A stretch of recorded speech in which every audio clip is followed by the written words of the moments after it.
네, 여러분 반갑습니다. 분위기 왜 이러죠? 반갑습니다. 박수까지. 박수는 네 예상도 못했는데. 날씨가 많이 덥죠? 네, 저도 이렇게 더울 줄 몰랐습니다. 다들 좀 더워 보이시네요. 에어컨 좀 더 틀어주실래요? 제가 볼 때 풍속만 좀 올려주시면 될 것 같아요. 자, 여러분 잘 지내셨죠? 식사도 맛있게 하셨고요. 네, 괜찮으시죠? 컨디션들 아닌가요? 괜찮으시죠? 네, 예, 반갑습니다. 같이 말씀 보도록 하겠습니다. 시편 27편 1절부터 14절까지 말씀인데요. 한 절씩 저랑 보도록 하겠습니다. 시편 27편 1절부터 14절까지 말씀. 조금 길 수도 있겠지만 그래도 우리 한번 힘내서 읽어보시죠. 제가 1절 말씀 먼저 볼게요. 주님이 나의 빛, 나의 구원이신데 내가 누구를 두려워하랴. 주님이 내 생명의 피난처이신데 내가 누구를 무서워하랴.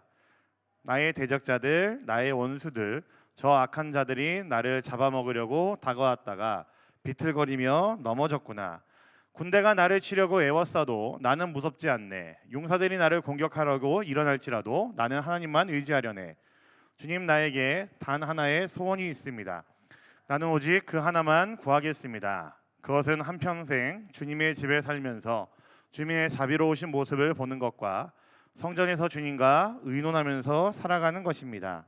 재난의 날이 오면 주님의 초막 속에 나를 숨겨주시고 주님의 장막 은밀한 곳에 나를 감추시며 반석 위에 나를 올려서 높여주실 것이니 그때 나는 나를 에워싼 저 원수들을 내려다보면서 머리를 높이 치켜들겠다. 주님의 장막에서 환성을 올리며 제물을 바치고 노래하며 주님을 찬양하겠다. 내가 주님을 애타게 부를 때에 들어주십시오. 나를 불쌍히 여기시고 응답하여 주십시오. 주님께서 나더러 내게 와서 예배하여라 하셨을 때 주님, 내가 가서 예배하겠습니다 하고 대답하였으니 주님의 얼굴을 내게 숨기지 말아 주십시오. 주님의 종에게 노하지 마십시오. 나를 물리치지 말아 주십시오. 주님은 나의 도움이십니다.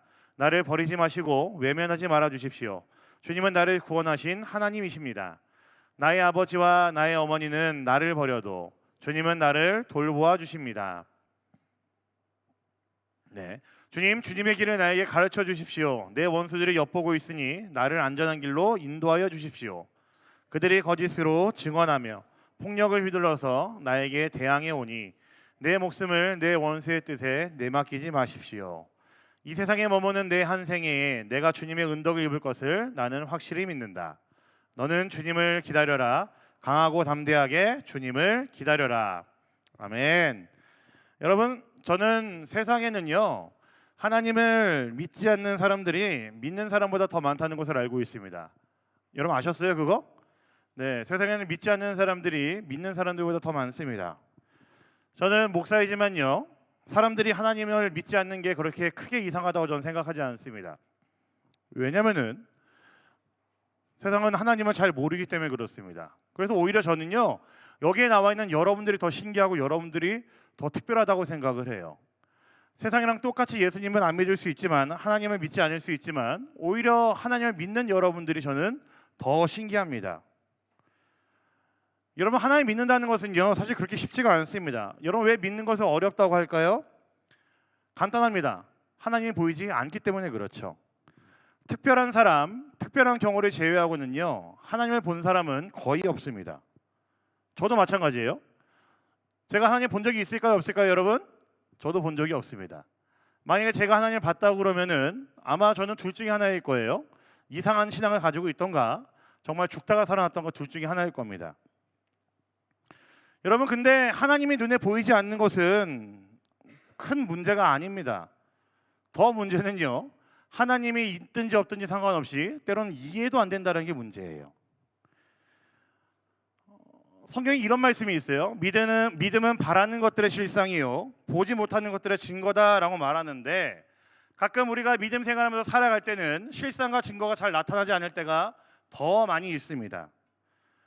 예수를 믿으면 잘 될 것처럼 생각을 하고 잘 믿고 있었는데 주실 때도 있고 안 주실 때도 있습니다.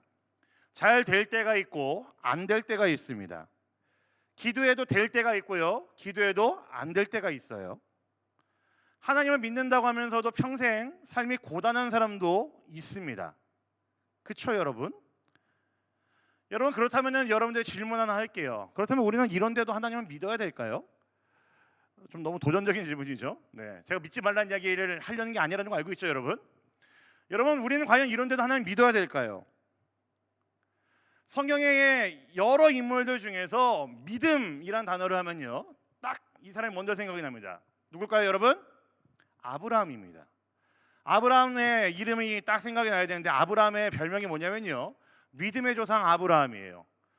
심지어 그 별명에도, 이름 앞에도 믿음의 조상이라는 수식어가 붙습니다. 아브라함에게는 자녀가 없었습니다. 여러분, 심지어 지금도 현대에는요, 자녀가 없다는 것은 굉장히 큰 힘든 일이죠. 근데 당시 문화에서 자녀가 없었다라는 이야기는요, 아마 지금보다 더 몇 배는 힘들고 더 고역인 일이었을 거예요. 그런데도 아브라함은요, 여러분, 누굴 믿었을까요? 하나님을 믿었습니다. 그래서 제가 방금 이야기했죠. 그의 별명이 뭐라고요? 오죽했으면 믿음의 조상입니다. 하나님이 어느 날 나타나서는 너는 이제 본토 아비 집을 떠나서 내가 일러준 곳으로 가라라고 명령을 했는데, 아브라함은 그때 묻지도 따지지도 않고 떠났습니다. 아브라함이 75세 되던 날, 하나님께서는 아브라함에게 오셔서 자녀의 축복을 약속하셨어요. 여러분, 75세 때까지 자녀가 없다라는 이야기 무슨 의미일까요? 앞으로도 자녀가 생길 일이 없을 거란 이야기죠. 여러분, 75세 할아버지가 어떻게 아기를 낳을 수 있겠어요? 그 작업들을 못 하죠. 네, 그런 공사들을 못 하잖아요. 75세 할아버지들은요. 근데 하나님께서는 아브라함에게 75세 때 얘기하셨습니다. 아이가 생길 거다라고 이야기를 하셨어요. 자식이 생길 수 없는 나이임에도 불구하고 아브라함은요, 그 이야기를 믿었습니다. 그런데 우리가 잘 알고 있는 것처럼 아브라함이 몇 살 때 아기가 생겼는지 아세요, 여러분? 무려 100살 때 그의 아들 이삭이 생깁니다. 25년 동안 아이가 생기지 않았음에도 불구하고 아브라함은 어떻게 했을까요? 하나님의 약속을 믿었습니다. 아마 오래 기다렸을 거예요. 한참을 기다렸을 겁니다. 그런데도 아브라함은 하나님의 그 약속을 믿었습니다. 기다렸습니다. 여러분, 성경의 인물 중에 욥이라는 사람이 있어요. 욥. 요즘 이제 매일 성경 큐티 하시는 분들은 잘 아실 거예요. 기가 막히게 엊그저께부터 욥이 시작이 됐거든요. 여러분, 욥은요, 하나님 앞에서 사탄에게 믿음을 시험받은 사람입니다. 사탄이 하나님께 찾아서 그렇게 이야기를 해요. 하나님, 이 믿음 좋은 사람 욥이라는 사람이 있는데 제가 볼 때는 이 사람이 하나님을 잘 믿는 이유는요, 하나님이 축복을 주셨기 때문에 하나님을 잘 믿는 겁니다. 하나님이 모든 것을 다 거두어 가시면은 아마 욥은 하나님을 떠날 거예요 라고 이야기를 했습니다. 그때 하나님께서 그렇지 않다라고 이야기를 하시고, 사탄은 기꺼이 욥을 시험해 보겠다고 이야기를 합니다. 할 이야기 많아요, 여러분, 욥에 대해서. 근데 욥이 갖고 있던 것들 다 잃었을 때에 자녀들도 다 죽고, 심지어 그의 아내조차도 욥에게 이렇게 이야기를 합니다. 그냥 하나님을 저주하고 너 확 죽어버려라 라고 이야기까지 해요. 그럴 때에도 욥은 하나님을 버리지 않습니다. 하나님을 믿었습니다. 보이지도 않고 이해되지 않는 상황들이 켜켜이 쌓여가고 있는데에도 욥의 고백은 이거였어요. 주신 자도 여호와시요 거두실 이도 여호와시다라고 하면서 욥은 자신의 신앙을 지켰습니다. 그 믿음을 저버리지 않았고요, 하나님을 고백했던 사람입니다. 제가 지금 아브라함과 욥의 이야기를 하는 간단해요, 여러분. 하나님은 오늘날 이 시대를 살고 있는 우리들에게만 보이지 않는 하나님이 아니라, 이해가 되지 않는 하나님이 아니라 우리가 보고 있는 성경의 인물들에게도 동일했다라는 이야기입니다. 보이지 않으셨고요, 오히려 볼 때보다 보이지 않을 때가 더 많았고요, 이해가 될 때보다 이해가 되지 않을 때가 더 많았던 게 하나님이었습니다. 동일합니다. 성경의 인물들이 더 특별해서도 아니고요, 지금 이 시대를 살고 있는 우리들과 동일합니다.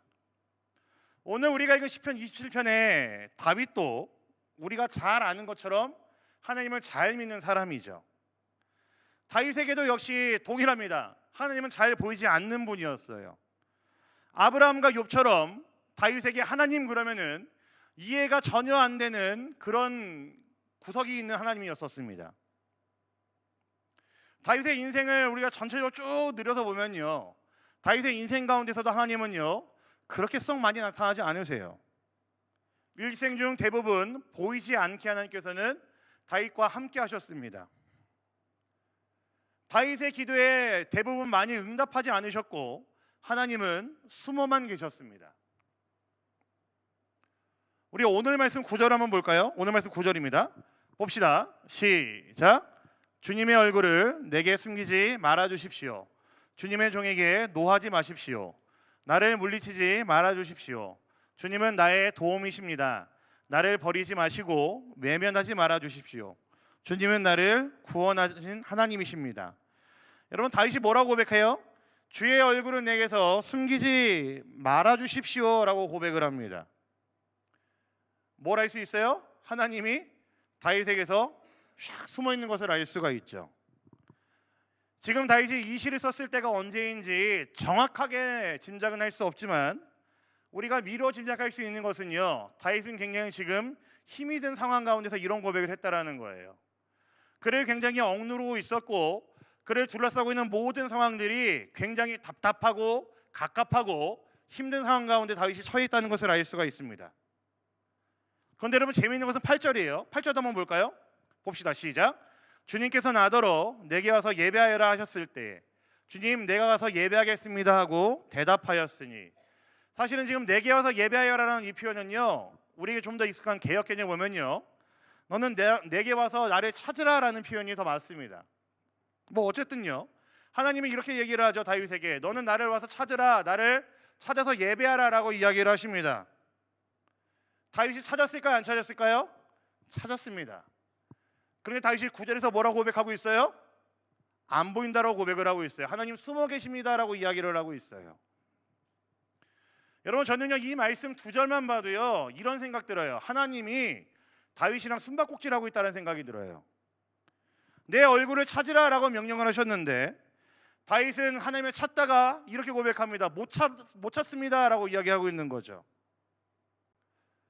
여러분, 제가 아이들을 키우다 보니까요, 저는 재밌지 않는데 이제 아이들 때 순전히 아이들 때문에 놀아줘야 될 때가 있어요. 뭐 여러분들 이제 아기 나오면 다 아시게 될 거예요. 이제 놀아줄 때가 있는데 그 중에 하나가 숨바꼭질입니다. 이 대단한 것도 아니에요. 그냥 애들이 있는 데서 그냥 슝 하고 이렇게 하고 난 다음에 어디 후다닥 들어가면은 애들은 이제 찾으려고 막 돌아다니죠. 근데 이거를 되게 재밌어합니다. 애들이. 지금 뭐 이제 저희 1호랑 2호는 이제 그 유치하다고 그럴지 모르겠는데 아직까지 3호한테는 통하는 놀이입니다. 슝 그러고 난 다음에 제가 이게 후다닥 없어지면은 3호는 막 자지러집니다. 그런데 우리 아이가 그 아이들이 제가 그렇게 슝 하고 없어지면 저를 찾을까요? 잘 못 찾을까요? 잘 못 찾습니다. 왜 못 찾을까요? 제가 그래도 걔네들보다 머리가 좋잖아요. 못 찾는 제가 숨기 때문에 애들은 못 찾죠. 그런데 만약 제가 나쁜 아빠라고 한다면은 애들이랑 놀기 귀찮으니까 아빠랑 숨바꼭질 하자 그러고 제가 정말 못 찾는 데가 그렇게 누워서 잠자고 오고 그러면은 저는 정말 나쁜 아빠겠죠. 근데 적어도 저는 그런 나쁜 아빠는 아니니까 적당히 이제 잘 못 찾게 숨어 있다가 이제 때가 무르익었다 싶으면은 짠 하고 나타나고 뿅 하고 나타나고 애들을 즐겁게 해줍니다. 애들 좋아해요, 여러분. 막 깨르르 하면서 막 자지러집니다. 뭐 깨르르까지 아닌데 아무튼 막 배 잡고 막 뒹굴고 막 난리가 납니다. 이렇게 놀아주면은 저는 좋은 아빠가 되는 거죠. 여러분, 본래 아이들이랑 숨바꼭질은 이렇게 하는 겁니다. 잘 숨어주고 적당한 때 보여주고 슝 하고 사라지고 뿅 하고 나타나면서 아이들을 기쁘게 해주는 게 아이들과 어른과의 어떤 숨바꼭질의 수준이죠. 그런데 참 재밌는 게요, 우리 하나님의 숨바꼭질은 그 정도 수준이 아닙니다. 하나님이 나 없어졌다 그러고 숨으시고 난 다음에 잘 찾지 못합니다. 꼭꼭 숨어 계세요. 적어도 다윗에게도 그러셨던 것 같아요. 하나님 찾을 수가 없습니다. 숨어 계시네요 라고 하면서 다윗이 고백한 거 보면요, 아마 하나님은 꼭꼭 숨어 계셨던 것 같아요. 그렇다면 여러분, 숨어 계신 하나님은 나쁜 하나님일까요? 좋은 하나님일까요? 여러분 생각 어떠십니까? 제가 오늘 시편 말씀 보면서 다윗의 일생을 좀 보면서 생각해 보니까요, 하나님을 못 찾는데도 불구하고 다윗에게는요, 하나님은 나쁜 하나님은 아니었어요. 좋은 하나님이었습니다. 다윗에게 있어서 하나님은요, 꼭꼭 숨어서 보이지 않는 하나님이었지만 슝 하고 사라져가지고 나타나지 않는 하나님이었지만 그런데도 다윗에게는 좋은 아빠였고 좋은 하나님이었습니다. 제가 방금 이야기했죠. 다윗은 지금 어려움 가운데 있었습니다.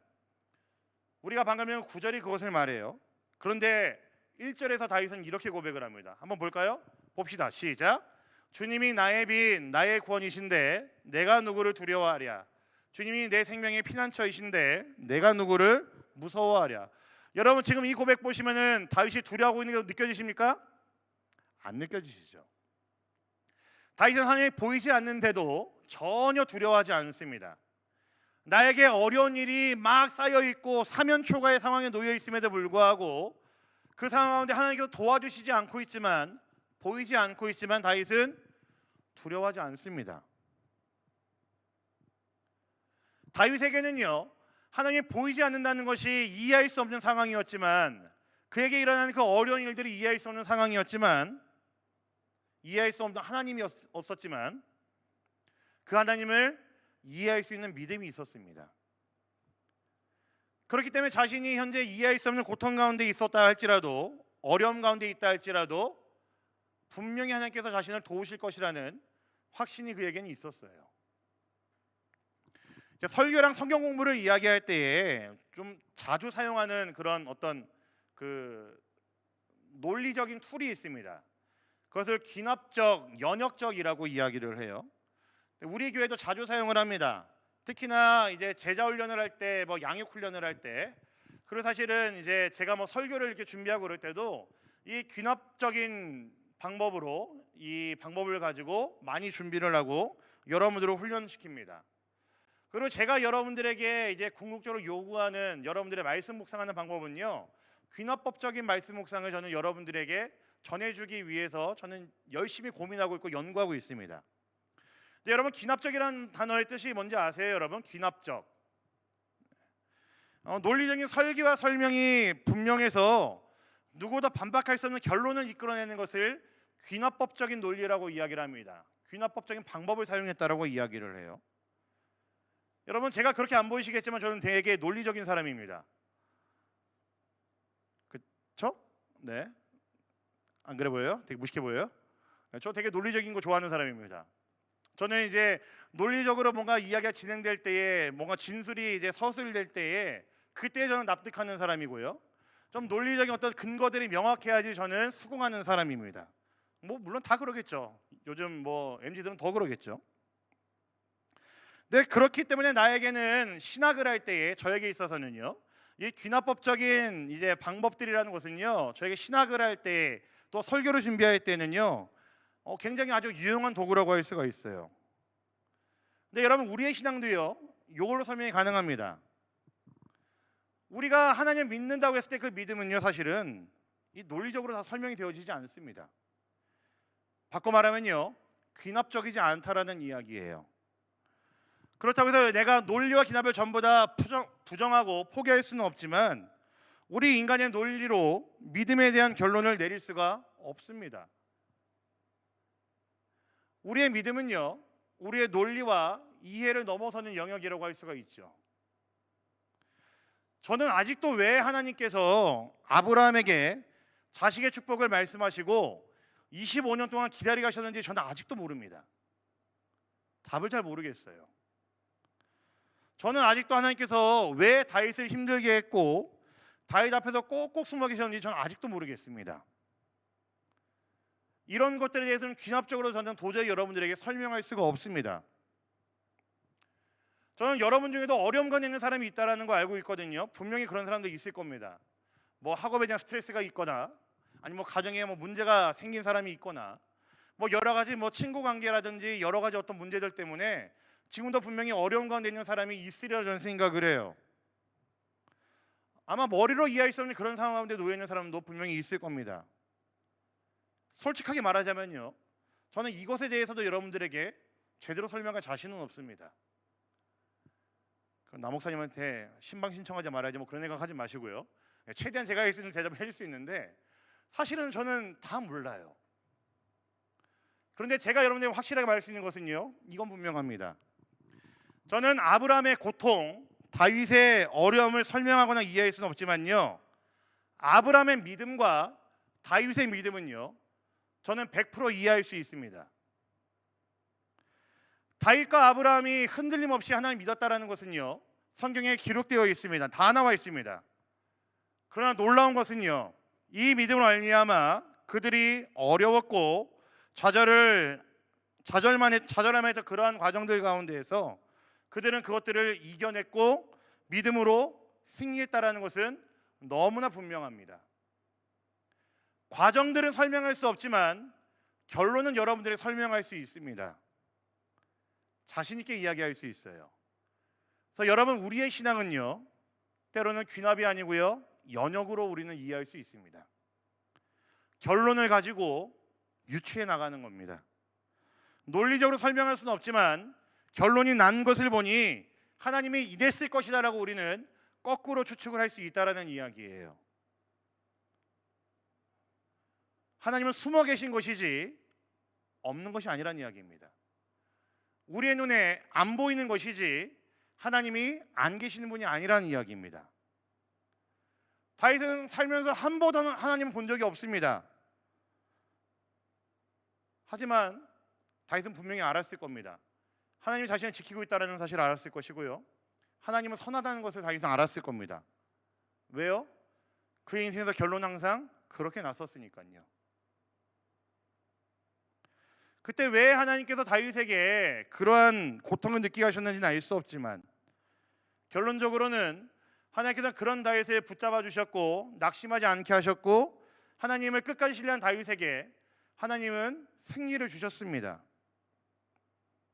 하나님은 숨어 계셨지만 지켜보고 계시고 다윗에게 그 믿음을 기뻐하고 있다는 것을 설명할 수가 있습니다.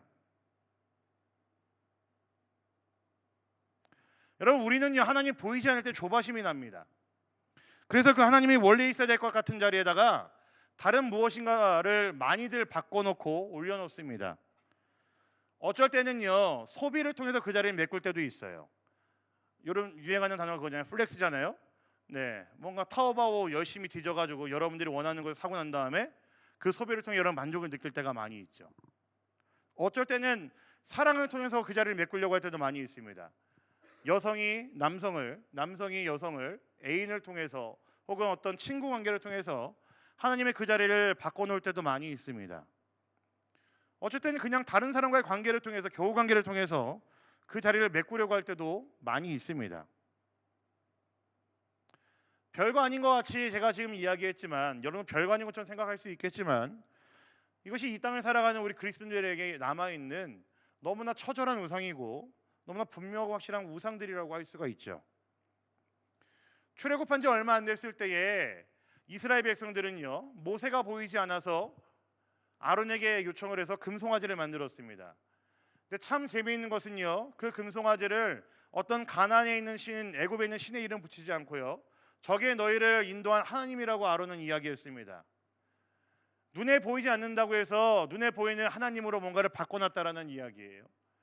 여러분, 우상숭배라는 것이요, 그냥 여러분들이 예수님 안 믿고 뭐 석가모니를 믿거나 뭐 마호메트 믿는다는 게 아니고요, 여러분들이 하나님으로 대신할 만한 그 어떤 것을 여러분의 하나님 있는 자리에 갖다 놨다는 것을 우상이라고 이야기를 한다는 거죠. 교묘하게 하나님의 자리에 다른 어떤 것을 갖다 놓습니다. 하지만 성경에서 말하는 게 뭘까요? 굳이 그럴 필요가 없다는 겁니다. 하나님 안 보이는 것이지 사라진 것이 아니라는 이야기예요. 하나님이 안 보이는 것이지 그 자리를 다른 걸로 메꿀 필요가 없다라는 겁니다. 여러분, 우리는 성경을 보면 분명히 압니다. 하나님이 분명히 있다는 사실을, 존재한다는 사실을 알아요. 하나님이 살아있다는 사실을 우리는 분명히 압니다. 그렇다면 중요한 게 있죠. 하나님이 안 보이실 때에 우리는 무엇을 해야 될까요?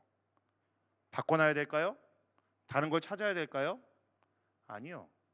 기다려야 됩니다. 믿는 거예요.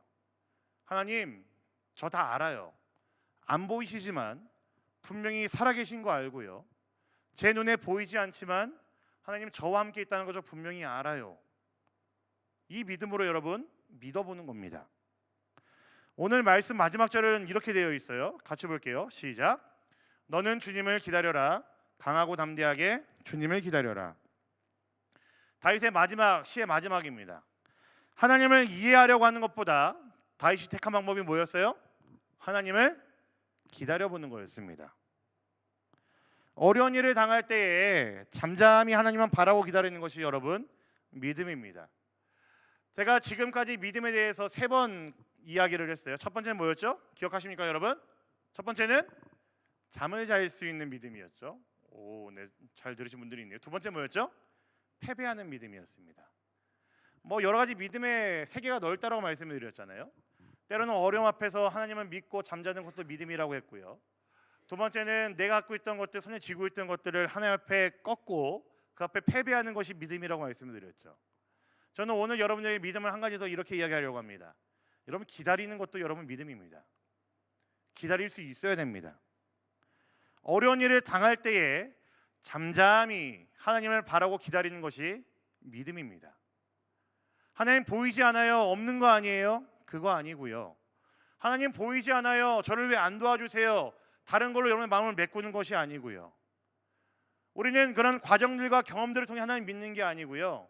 하나님은 살아계신다, 하나님은 선하시다, 하나님 나를 지키신다라는 이 결론이 있기 때문에 그 결론만 가지고 하나님 믿을 수 있는 것도 우리의 믿음입니다. 이해하려는 것이 아니고요, 설명하려는 것이 아닙니다. 그냥 하나님을 믿고 그 믿음의 끈을 놓지 않는 것 또한 우리는 믿음이라고 이야기를 합니다. 제가 여러분들한테 이제 비이성적인 거 강조하지 않으면 저는 굉장히 이성적인 거 좋아하는 사람입니다. 논리적인 거 좋아해요. 하나님도 저는 사실은 의문을 가지고 질문을 던지고 답을 얻고 연구를 하면서 믿어야 된다고 저는 분명히 그렇게 여러분들에게 가르쳐 왔습니다. 귀납적으로 하나님 믿어야 될 때가 있죠. 하지만 중요한 건 여러분, 연역적으로도 하나님 믿어야 될 때가 있습니다. 머리로 이해가 안 될 때, 우리의 마음에 쉽게 동의가 안 될 때, 하나님 살아계실까 하는 의문이 찾아올 때에, 그때는요 성경에서 결론 내리고 있는 그 결론을 가지고 하나님을 믿어보는 겁니다. 기다려보는 거예요. 하나님이 보이지 않을 때가 여러분들의 믿음을 최고로 발휘할 수 있는 순간이라고 할 수가 있습니다. 여러분들이 그때 하나님을 기다릴 때의 그 믿음이야말로 여러분들 고통 속에서 어려움 가운데서 구원할 수 있는 믿음의 순간입니다. 하나님 보이지 않을 때 하나님 믿지 않는 건 여러분 당연한 일이에요. 그러나 하나님이 보이지 않을 때에 하나님을 믿는 것은요 여러분 축복입니다. 저는 여러분들이 그 축복을 마음껏 경험하면 좋겠습니다. 이야기를 좀 마무리하죠. 이스라엘의 스포츠 심리학자인 마이클 바엘리라는 사람이 있습니다. 근데 제가 사진을 못 찾았어요. 근데 이 사람이 쓴 책도 있어요. 두려움에서 승리하란가? 아무튼 그런 책이 있어요. 스포츠 심리학자입니다. 이 사람이 축구의 PK를 보면서 이런 연구를 결과를 낸 거예요. 이 사람들 어떻게 움직이는지 관찰을 했습니다. 재미있는 것은요, 확률적으로 골대가 이렇게 세 등분으로 나눠져 있으면은 왼쪽 3분의 1, 가운데 오른쪽 3분의 1 이렇게 있으면요, 이 키커들은요 항상 거의 다 왼쪽에 3분의 1을 노리고 차던가 오른쪽에 3분의 1을 노리고 찬다라는 거예요. 그러니까 나머지 3분의 1은 어딜까요? 이 가운데로 차는 거죠. 근데 키퍼들은요 항상 이걸 이렇게 기다리고 있다가 PK를 기다리고 있다가 발로 차면은 어디로 움직이냐면요, 반은 왼쪽으로 가던가 반은 오른쪽으로 갑니다. 왜 그럴까요? 가만히 있지 못하는 거예요. 가만히만 있어도 사실 가운데로 공을 차고 그러면은 막을 수 있는데, 혹은 한쪽만 가서 막아도 되는데, 이 키퍼들은요 가운데만 지키고 있으면 되는데 왼쪽으로 가던가 오른쪽으로 가던가 한다라는 거죠. 그래서 이렇게 실점을 한다라는 겁니다. 가만히 있지 못합니다. 가만히만 있어도, 잠잠히 기다리기만 해도 실점률은 주는데 가만히 있지 못하니까 실점을 할 때가 더 많이 있다라는 거죠. 이것을 좀 심리학 용어로 행동 편향이라고 이야기합니다. 액션 비아스라고 이야기를 합니다. 가만히만 있어도 되는 일을 내가 이제 불안하니까 무엇인가를 좀 더 해보려고 그러고, 오른쪽으로 뭔가 좀 가보려고 그러고, 내 손으로 무엇인가를 더 해보려고 하는 일들을 한다라는 거죠. 여러분, 저는 우리들의 삶도 우리들의 믿음도 가끔은 이 행동 편향에 너무 집중되어 있을 때가 많은 것 같다는 생각이 들어요. 여러분, 하나님 보이지 않습니다. 저도 아직까지 하나님 본 적 없습니다. 제가 여러분들보다 나이가 좀 더 있지만 아직 저는 이제 목사들 중에서는 나이가 어린 축이거든요. 저는 아직까지 하나님 본 적이 없습니다. 그래서 저도 어려움 겪을 때가 많이 있고요, 저도 곤란을 겪을 때가 많이 있습니다. 근데 여러분, 어차피 믿든 안 믿든 하나님은 보이지 않는다고 한다면은 여러분, 믿지 않는 것보다는 믿는 게 더 여러분 확률적으로 높을 겁니다. 어차피 그 누구는 하나님 본 적이 없다고 하고 저도 본 적이 없고 아마 여러분들도 거의 뭐 볼 일이 없을 것 같은데, 성경은 하나님이 있다라고 이야기를 하고 하나님 보이지 않지만 살아계신다고 이야기를 하는데, 여러분 안 믿는 것보다는 믿어보는 게 여러분들에게는 더욱더 확률적으로 도움이 될 겁니다. 여러분, 기다려 보십시오.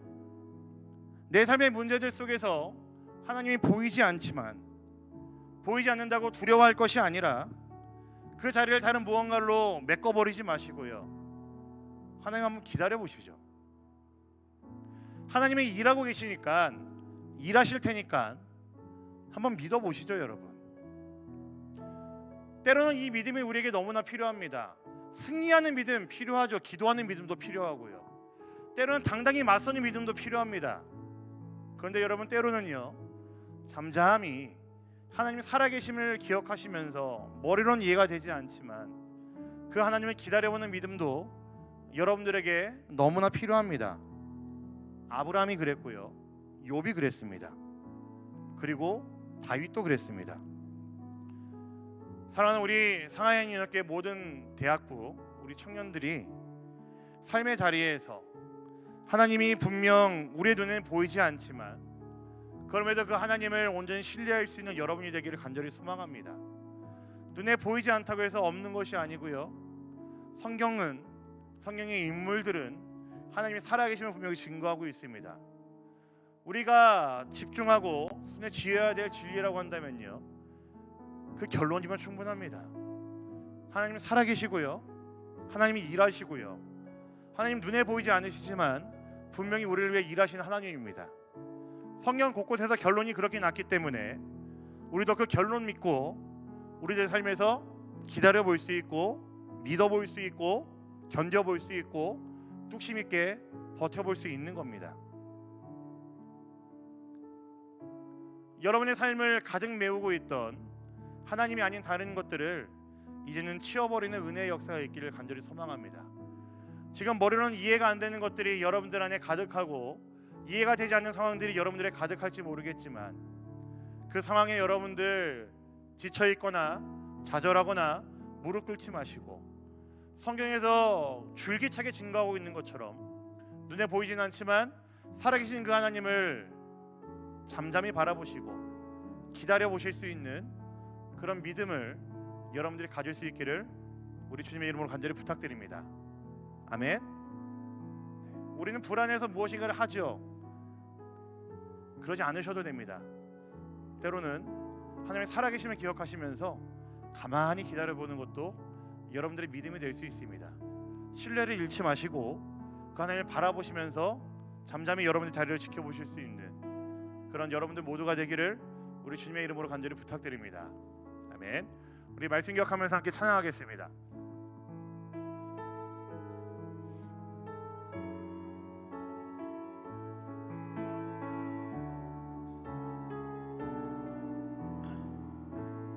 의지했던 모든 것,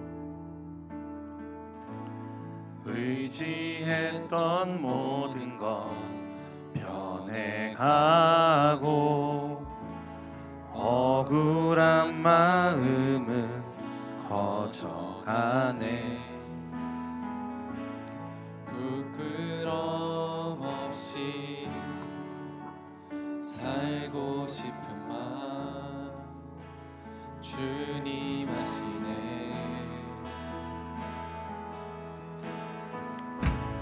모든 일을 선으로 이겨내고 죄의 유혹을 따르지 않네. 나를 구원하신 영원한 그 사랑 크신 그네 날 붙드시네. 주어진 내 삶이 주어진 내 삶이 작게만 보여도 선하신 주 나를 이끄신 곳에 중심을 보시는 주님만 다르네. 날 택하신 주만 의지해. 보이는 상황에 무너질지라도 예수 능력이 나를 붙드네. 보이지 않아도 주님만 따르네. 내 평생 주님을 노래하리라. 다시 한번 처음부터 고백할까요? 의지했던 모든 것, 의지했던 모든 것 변해하고 억울한 마음은 억울한 마음은 거져가네. 부끄럼 없이 살고 싶은 마음 주님 하시네. 주님 하시네. 모든 일을 선으로 모든 일을 선으로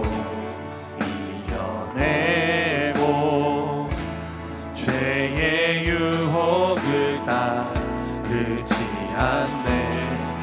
나를 구원하신 영원한 그 사랑 크신 그대 날 붙드시네. 날 붙드시네. 아멘. 주어진 내 삶이 주어진 내 삶이 작게만 보여도 선하신 주 나를 이끄신 곳에 중심을 보시는 주님만 다르네. 날 택하신 주만 의지해. 보이는 상황에 무너질지라도 예수 능력이 나를 붙드네. 나를 붙드네. 보이지 않아도 주님만 따르네. 내 평생 주님을 노래하리라. 주어진 내 삶이 작게만 보여도 선하신 주 나를 이끄신 곳에 중심을 보시는 주님만 따르네.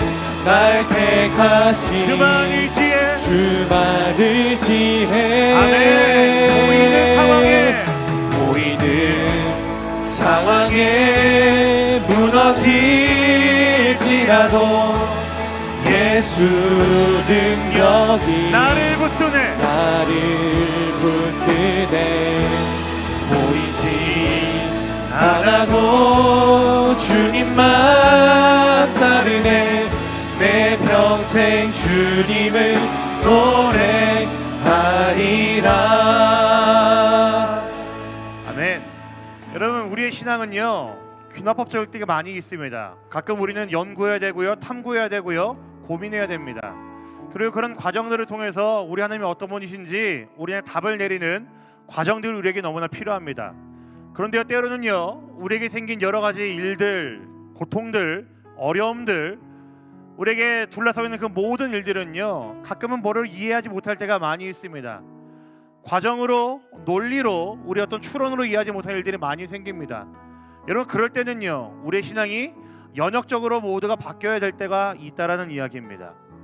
저는 우리의 믿음의 여러 가지 세계들을 이야기했습니다. 믿음의 단면들을 여러 가지 이야기하고 있는데요, 우리가 무엇인가를 하는 것도 우리의 믿음이어야 되지만 때로는 하나님의 선하심을 우리가 바라보면서 성경이 그렇게 결론을 짓고 있으니까, 성경이 그렇게 우리에게 결론 내리고 있으니까 우리 때로는 그 결론 하나만 가지고도 하나님을 믿고 기다릴 수 있는 믿음이 우리에겐 때로는 필요합니다.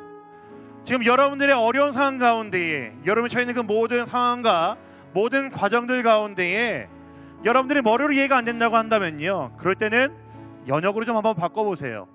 하나님은 살아계십니다. 하나님은요 선하십니다. 하나님은요 여러분들을 사랑하신대요. 여러분, 이거 결론 하나면요, 우리는 기다릴 수 있고요, 우리는 견딜 수 있고요, 우리는 참을 수 있고요, 우리는 뚝심 있게 버틸 수 있으리라 생각합니다. 이 시간 함께 기도하실 때에 성경을 통해 결론 내어진 그 하나님을, 결정되어진 그 하나님의 그 모습을 기억하면서 함께 기도하면 좋겠습니다. 우리 하나님 살아계십니다.